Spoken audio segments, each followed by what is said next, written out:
This review is a request from two people. One person from my Dead Man's Shoes review, one of my viewers in the comment section asked me to review this movie.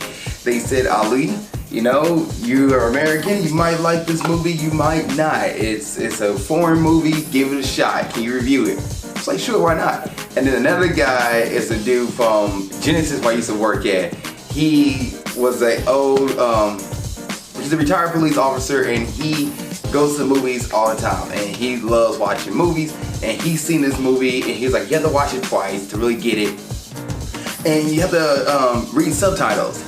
He's like, it's a Korean movie, but it's really good, and it makes you think about stuff. And I'm like, these guys don't know. I watch anime. How you think I kept up with One Piece this whole time? I'm okay with subtitles. I watch sub-anime. Subtitles is no offense to me whatsoever. I'm down with it. But it took me this long to finally watch this movie. One, because of the hype behind it. It won an Oscar, and I was like, you know what? When you start putting things on that level, like my Godfather reviews out there, if people watch that review, they're gonna be like, Ali, who the heck are you? You suck at movies. But it's my opinion.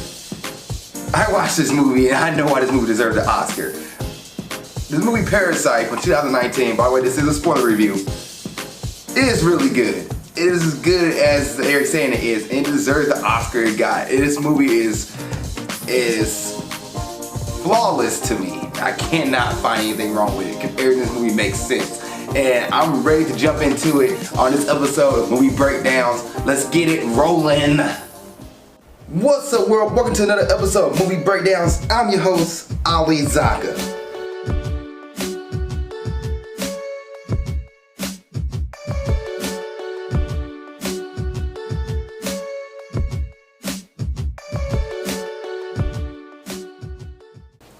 What's up, world? Welcome to another episode of Movie Breakdowns. I'm your host, Ali Zakka, and what is Movie Breakdowns? It's a movie review series. We look at new and old movies, give them a grade, A through F, plus and minuses do count. And there's a movie you want me to review, let me know. Please put in the comment section below, and I get to it as best I can. I also have a Patreon, Patreon/Ali Zakka, and on this Patreon, you get first come, first serve. You get reviewed before they come out on Facebook and YouTube. You also get trailer reaction, trailer reviews, my first thoughts on movies.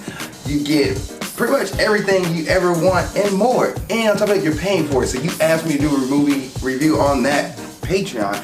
I go get it immediately and get it up within the next 2 weeks. Just promise that. I can't say I get up that same week because, you know, life. But let's get into today's review of 2019's Parasite. And this movie is great. I cannot find anything wrong with this movie, personally. I looked at this movie, I watched this movie. Movie shocked me. It also had me on the edge of my seat. I was intrigued. I didn't know how it's gonna play out. Things I thought and things I was like set up to believe, I was like, that's not the case. And this movie does have a twist in it. It does have a twist that I'm like, really? Okay. Like, the acting all around is really great. The lighting and directing in this movie is great. The things that are set up, for example, there's a part of a movie where there's Morse code, and the guy who does it saying "help me" in the in his Morse code as he's sitting in the code flicking the lights of the house. He's saying "help me," but then at the same time there's a giant storm going on, and the main characters of the movie, their own house is getting flooded. So the lights are flickering in their house, and it's like matching the Morse code. I'm not sure if that was just me catching that, or that's actually like a legit thing the director did to show like, hey, these two things are connected. The people here at the bottom live in the bottom, and they're now hitting rock bottom. And this guy who's trapped in the bottom of a really nice house is trying to get out. It is gorgeous and beautiful the way that is told and the way it is expressed, and I'm just like all into it. At first, because when somebody hypes something up to me, I'm immediately like turned off. I'm like, okay, it's not as good as it's gonna be. Don't buy into the hype kind of thing. In this movie, I didn't buy into the hype. Now at the end of the movie, I'm like, yes, yes, yes. Also, at the same time, somebody give me a really bad movie, I'm like, okay, that's just their opinion of it. It's probably not as bad as it is. And then sometimes you watch a really bad movie, Last Airbender. you're like, no, this movie's just straight garbage. Even you try to watch it as a very like mellow person, like not have any thoughts into it left or right, you're like, eh. It's probably one reason I don't watch other people's reviews until after I do my reviews or after I get the movie done and get my own thought process into before reading or watching another person's review, because people can change their mind on things, just saying. But in this opinion, this movie, when I watched this movie at a blank slate, after hearing all the stuff people said, I was like, wipe it away, go watch it, see what you think. I literally can't find anything wrong with this movie. Couldn't. Okay, so what's the movie about? Simple. You have a family of 4 who live in the bottom of a bad neighborhood. They're like live underneath the restaurant. Like they're literally like in the bottom. In the basement for a minute. They live kind of like underground in a sense that they walk down some stairs and that's where they live at. It's like, think apartment in the bottom of the apartment, that's where they live at. And I'm not even sure they live in a restaurant. I probably missed that, probably just made it up because I was watching this movie with a friend and she said they live in a restaurant kind of thing. I live underneath the restaurant. I didn't catch it, so I might have to go back and rewatch that. But I definitely know they live underneath and they're trying to, at the beginning of the movie, trying to steal Wi-Fi from whoever is upstairs. And they pretty much, everything they do is calculated. Like this dad was sitting with his family, they're stacking pizza boxes, and these people outside spraying bug spray out, and they said leave the window open because if they leave the window open and the place get covered in bug spray, they can get a free examination of their place and free extermination of their place and get rid of some of the bugs that are in their place. So this dad is literally like trying to milk the system in certain spots, and like it made me set up to believe like, okay, the dad's a bad guy, he's manipulative, and he's not a good person. But then you see the whole family, they all put their minds together to find ways to shortcuts to get things they want. Like they doing pizza boxes and they didn't do them correctly. So when they got confronted by the lady who gonna put the boxes up, they found a way to make it where she will pay for the bad boxes and keep them around. One of her friends show up and say, hey, this lady here in this very nice neighborhood, rich house and everything, she is looking for a tutor to teach her son, or her daughter, not son, sorry. And the friend tells the main character, I messed their names up by the way, so I'm sorry in advance. Taik?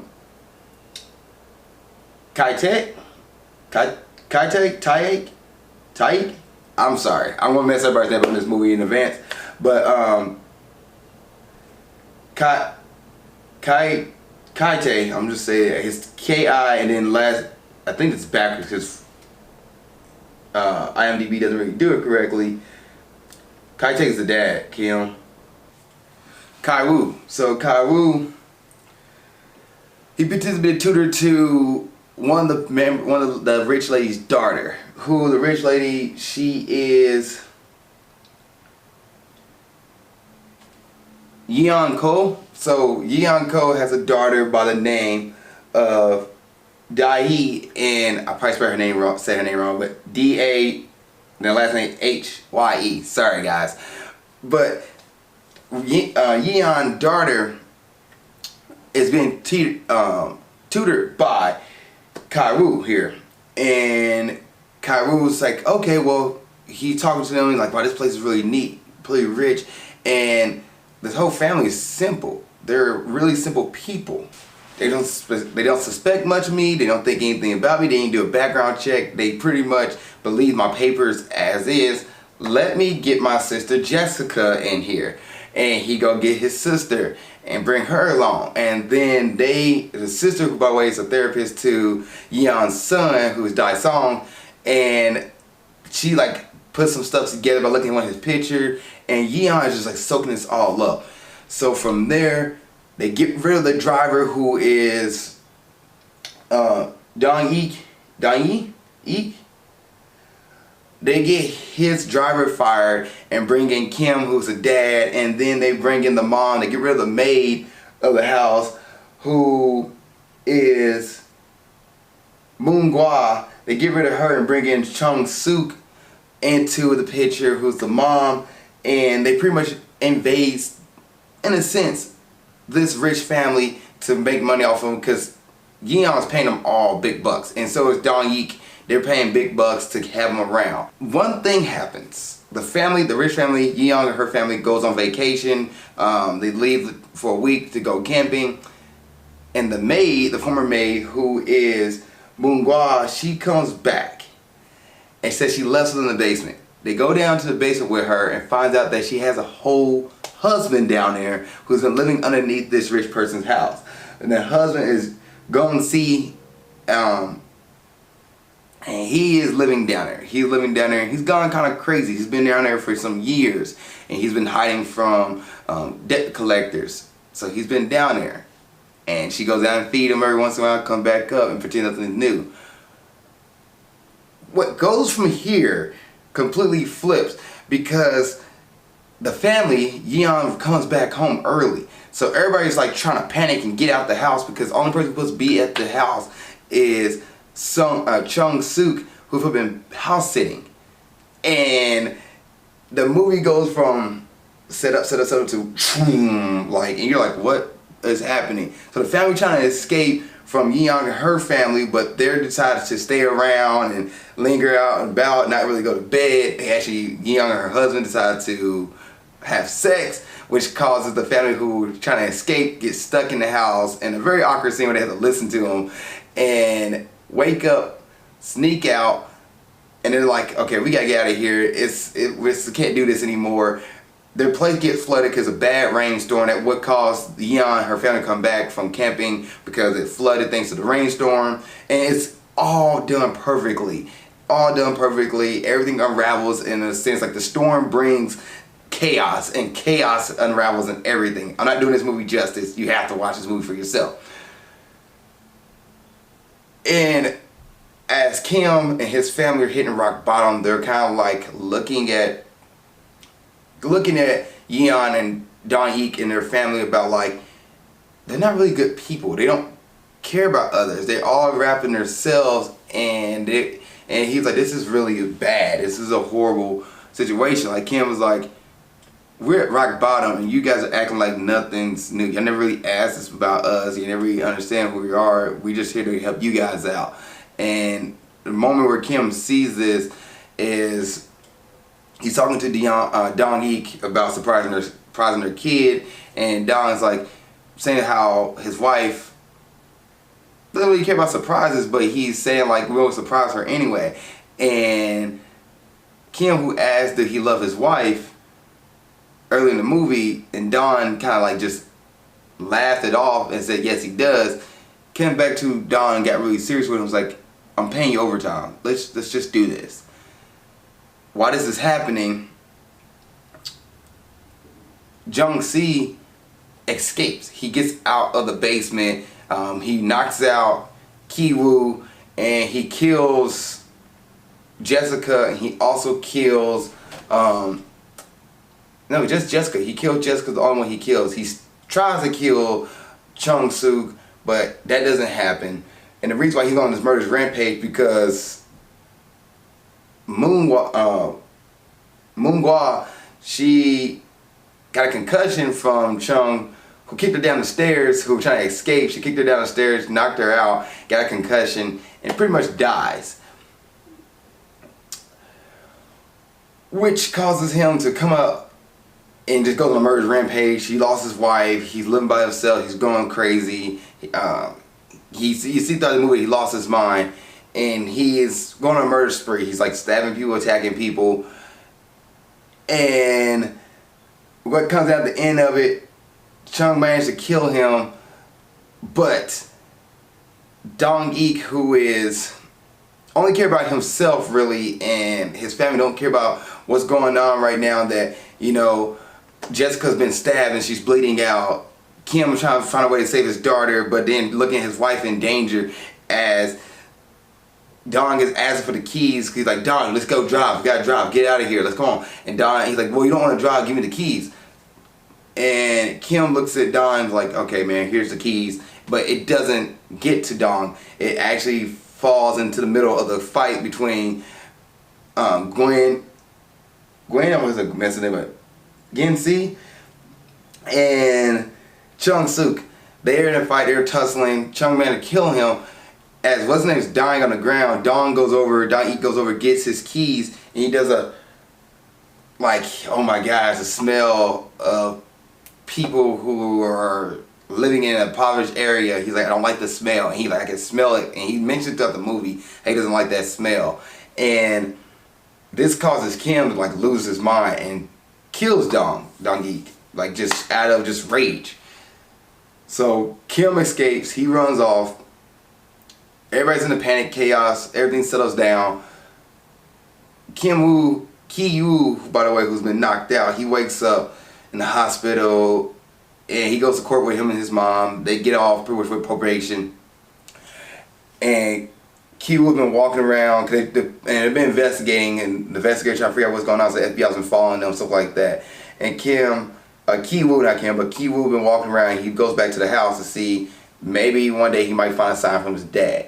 His dad is in the basement doing Morse code. Ki-woo finds out and he starts to write a letter to his dad. And the movie sets you up for a good ending. Like, okay, we're gonna save the dad, or buy the place, work hard, buy the place, and turn everything around, save the dad. Which a lot of people wondering, like, what the heck? Like, how did he get his life turned around like this? What game plan did he have? How did he do all this stuff? Come to find out, it was just the thought of him rescuing his dad and him writing a letter of the plan. And at the end of the movie, he says, until then, so long. And the movie ends with his dad, who escaped back into the house and living in the basement of this rich house. And Ki-woo, who's like, I'm gonna get this plan together, I'm gonna rescue my dad. But in the meantime, hold on. And it's like gonna be some few years. And I'm like, oh, that's tragic. It's not a great ending like I thought it was gonna be, like this happy-go-lucky ending. It's not. It's actually a very tragic ending. And this movie puts you in a bunch of roller coaster of emotions, because at one point you find yourself not liking Kim's family, you find yourself hating them at one point, and then you see what they're doing and you're like, this is horrible. Yeon is getting played, like she needs to realize and wake up. But then you kind of find out, like throughout the movie, that it flips when they find Moonhwa and her husband downstairs, Gung-yi, find them downstairs and see that they're poor. They're trying to get by like everybody else, and they're the same kind of people, like poverty people who try to work their way up and just find whatever they can to get by and do what they can to survive, support their whole family. When they realize that we're the same kind of people, all going about it the wrong way, but they feel empathy and they sympathize with them, but at the same time, you know, they sympathize with them, they do not want to ruin the position they have. They're in a position where they're all getting paid really well, supporting his family, who really don't care about anybody else. And you see that when Yeon is having a birthday party for her son, and she's telling Chung to do this, and she's telling Kim to do that, and she's telling Jessica to do all this, and she's not lifting a finger. And you're like, why is she not helping them out? You thought, like, now you're thinking, like, is Yeon not a good person? Like, she's forcing them all around and she doesn't care about what's going on. Her back is turned while the groceries are getting shopped. She's not really picking up groceries. She has Kim doing it for her. She got Chung setting up everything and not lifting a finger. And you're like, okay, what's going on here? And then you also got Dong-ik, who's not helping out either. And he's just like, my wife's a horrible cook. My wife doesn't do the clothes around the house. Why don't you do the clothes around the house? Why don't you help out? And I get it. Your time is money. You're rich and you're always on the go. You didn't get rich because, you know, well, I'm not sure about this situation, but I would suspect in this situation they just get rich because they're born into it.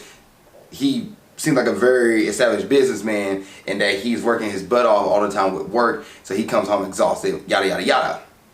The same trope in movies and stuff like that, which is, there's a stereotype for a reason, put it that way.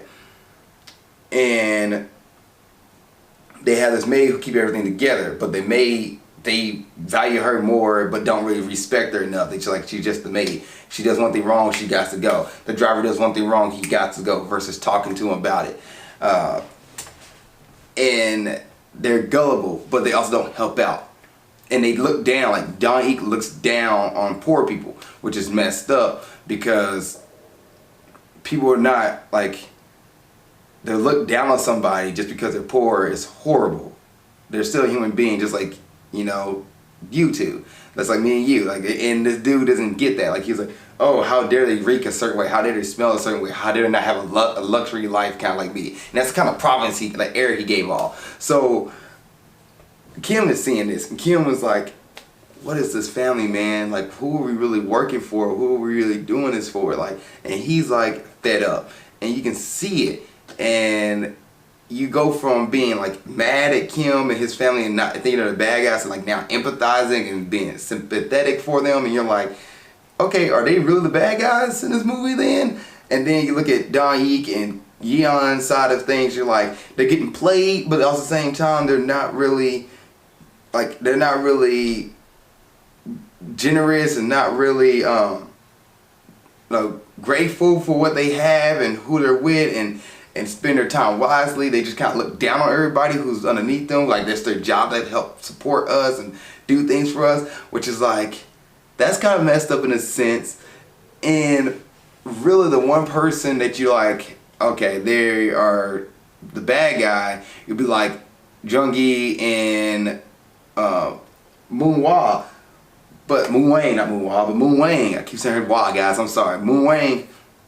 But in reality, they're not bad either. They're just trying to get by and support. Like, everybody in this movie tries to support each other. Now you're looking at this movie in a sense like, there's not really one bad guy in here. It's just a bunch of human beings trying to, get by. And looking at that sense, you're like, man, this movie is just life. Sadly, that's what this movie is. Besides like the random killing at the end, which came out of nowhere, but it is what it is. I thought it was a horror movie because of that, but I didn't consider it a horror movie watching this movie, and this movie is considered a drama, comedy, and thriller, which I'll say is more of a drama thriller watching this movie, especially the rain scene where they're all looking outside at the rain coming in, which is a pretty cool scene, and then them getting stuck in, and the suspense builds up from there. But yeah, this movie is great. It went from me personally not liking the main protagonists of the movies, the four protagonists, to like now like sympathizing with them, to see like, you know what, everybody in this movie is not, there's no pure clean cut bad guy, there's no clean cut good guy, just a bunch of people who are trying to live. And man, they might, to me, they're going about it the wrong way.